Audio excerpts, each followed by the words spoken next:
जय श्री कृष्ण विद्यार्थी मित्र। आज हम कक्षा 5 विषय हिंदी और हमारे पढ़ने का जो आज विषय है वह है निबंध, जिसमें निबंध है मेरा प्रिय पक्षी मोर। तो बच्चों, आप सभी ने मोर तो देखा ही है कि मोर कैसा होता है।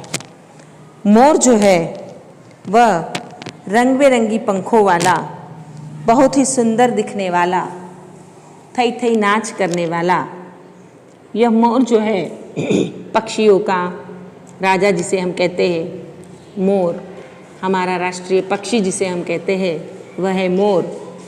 तो आज हम देखते हैं मेरा प्रिय पक्षी मोर।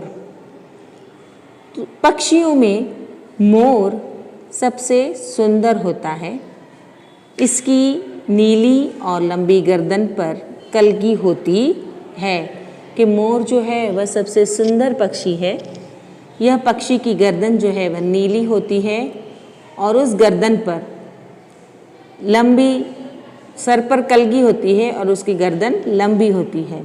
इसके पंख जो है वह भी लंबे और बहुत ही शानदार यानी कि रंग बेरंगी होते हैं।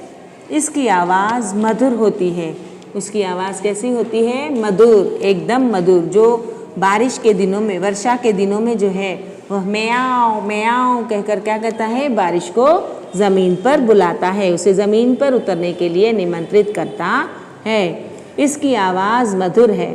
वर्षा के दिनों में म्याऊं म्याऊं करके बरसात को बुलाता है। बरसात को वह म्याऊं म्याऊं करके ज़मीन पर बुलाता है। जब बादल घिर आते हैं तब हमारे खुशी के यह पंख फैलाकर नाचने लगता है। जब बारिश आने का जब समय होता है, बादल घिर जाते हैं, आकाश में बादलों को देखकर वह इतना आनंदित हो जाता है कि वह हमारे खुशी के पंख फैलाकर वह नाचने लगता है। उसका नाच बड़ा ही मनभावन होता है। जब मोर, आप जिसे गुजराती में कहते हैं कि मोर जारे कड़ा करे, मतलब अपने पंख को फैलाता है, पंख को ऊपर उठाकर जब वह नाचने लगता है तो वह इसका नाच जो है वह देखने लायक होता है, जो हमारे मन को बहुत ही भा जाता है।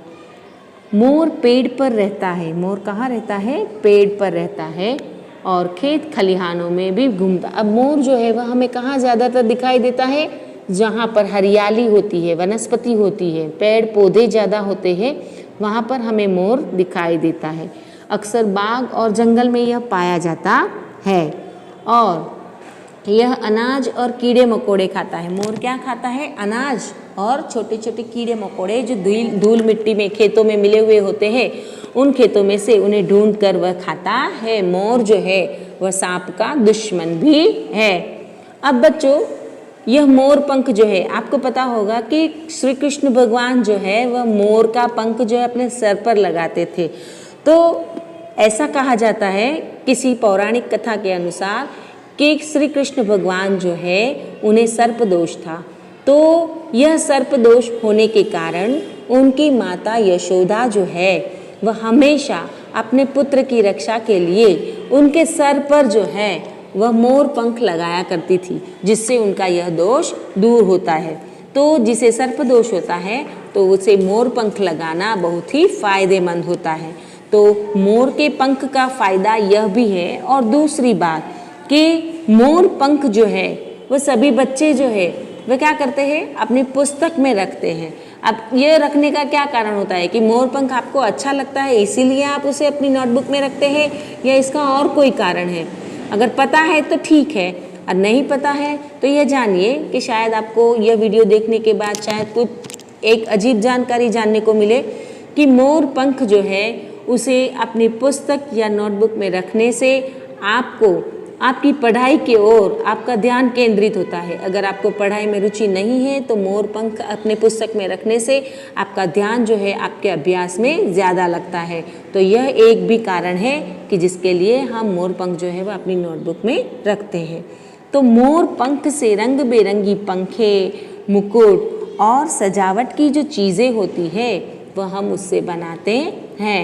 श्री कृष्ण हमेशा मोर पंख से बना हुआ मुकुट पहनते थे। जब मैंने आपको बताया कि वह हमेशा श्री कृष्ण भगवान, देखिए कभी भी उसकी कोई भी प्रतिमा देख लीजिए, कोई भी तस्वीर देख लीजिए, तो उस पर हमेशा मोर पंख लगा हुआ आपको दिखाई देता है। बिना मोर पंख के श्री कृष्ण की कल्पना भी हम नहीं कर सकते।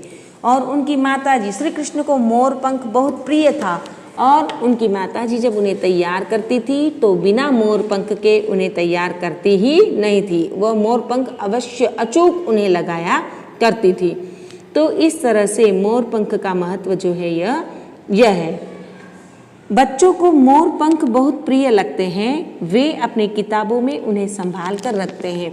हम भी जब छोटे छोटे थे तब यही कि कहीं रास्ते पर पड़ा हुआ कोई मोर पंख मिल जाए, अथवा तो कहीं से हमने खरीदा हुआ हो या किसी मित्र ने हमें गिफ्ट में दिया हो, तो हम क्या करते थे, उसे अपनी पुस्तक में संभाल कर रखते थे। किंतु इसका जो सही कारण था वह हमें नहीं पता था। जो समय रहते हमें पता चल गया कि इस कारण से हमें नोटबुक में यह पंख जो है वह संभाल कर रखना चाहिए। तो इस तरह से मोर जो है वह चिड़ियाघरों में भी रखा जाता है। चिड़ियाघरों में इसलिए कि वह एक पक्षी स्वरूप है, तो उन्हें सभी पक्षियों के साथ आप जैसे बच्चे अगर कभी उस चिड़ियाघर की मुलाकात में गए तो आप वहाँ आप इस मोर को देख सकते हैं। और मोर जो है वह हमारा राष्ट्रीय पक्षी है। मोर जो है वह जैसे भारत का जो राष्ट्रीय चिन्ह है वह क्या है, तिरंगा झंडा है। ऐसे कई है, तो हम यह कहें कि मोर जो है, मोर को एक राष्ट्रीय पक्षी के नाम से सम्मानित किया गया है। इस तरह से राष्ट्रीय प्राणी है, राष्ट्रीय पक्षी है, राष्ट्रीय चिन्ह है, तो यह सब जो है वह राष्ट्रीयता की हमारी निशानी है। तो मोर जो है वह हमारा राष्ट्रीय पक्षी के स्वरूप में हमने उन्हें स्वीकार किया है। तो इस तरह से मोर हमारा राष्ट्रीय पक्षी है। तो मोर मुझे भी बहुत पसंद है, तो आपको भी पसंद है। तो बच्चों, यह था हमारा निबंध कि मेरा प्रिय पक्षी मोर, जिसे आपको हिंदी की नोटबुक में लिखना है और परीक्षा के लिए उसे तैयार करना है। अगर आपने निबंध की नोट अलग से बनाई है तो आपको उसमें लिखना है, अगर नहीं बनाई है तो हिंदी के जो निबंध आप जिसमें लिखते हैं उसी के साथ आपको यह निबंध भी लिखना है। अस्तु।